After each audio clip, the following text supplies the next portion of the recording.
understand it. Now.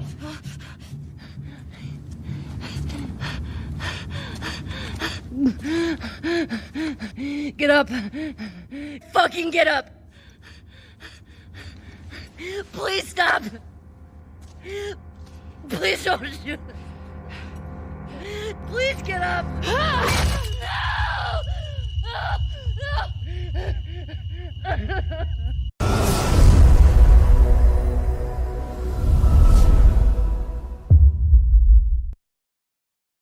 This is an article that I cannot believe got made.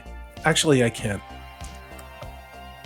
Usually when you see a title like that, you think it's got to be a parody, but you guys are in for an absolute treat. This is from Digital Fix. Why I'm excited about Amazon's Rings of Power, but how gay could it be? So I'm not going to go into the whole thing. I'm going to read the first sentence of this paragraph again. Some might consider this unnerving, wary of how adaptations can take liberties with beloved source material. And then they list off all these things that are taking liberties with the source material and why those changes are so exciting. Yes, and that first sentence that Salty read, those are called fans, just in case you're wondering.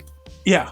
With these steps to pull Tolkien's work into the modern world, as a gay Tolkien nerd, I have to ask, how gay will it be? Now, here's the thing. This is so frustrating. It's not just funny, because that should be the end of this article. He's a gay Tolkien nerd. Problem solved.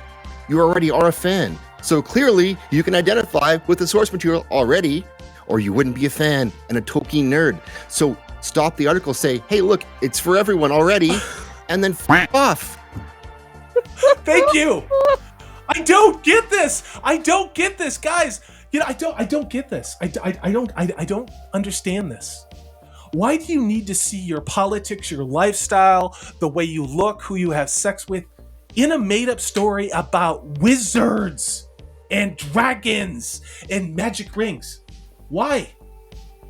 Isn't the point of reading a fantasy novel that it is not the real world and it's a form of escape?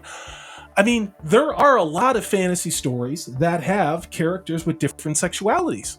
They are out there. Mm-hmm.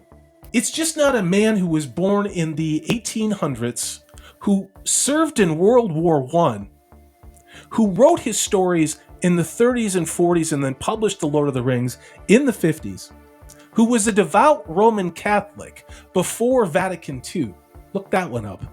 That maybe you should GTFO your experience and your lifestyle and your ideology in a much greater, much more important man's work. But that's just me and the patriarchy talking.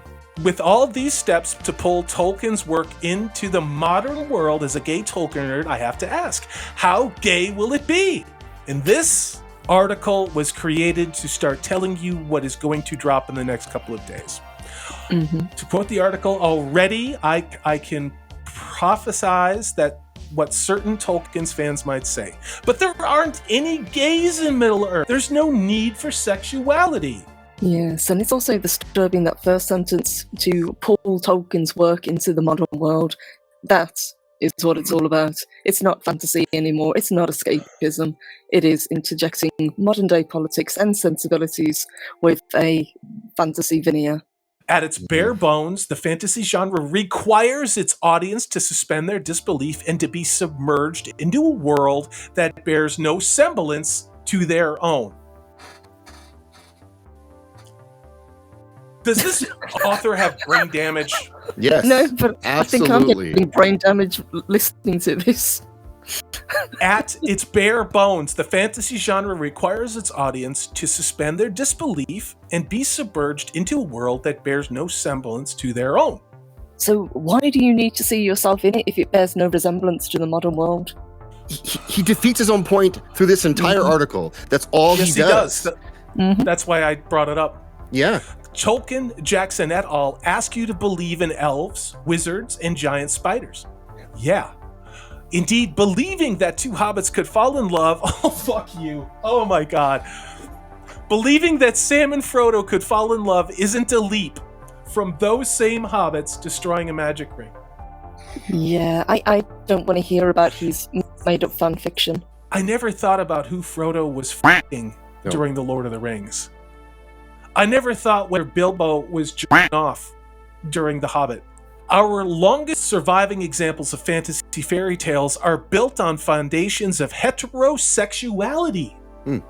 The prince marries the princess, the knight rescues the maiden. Yeah, that's also how the species survives.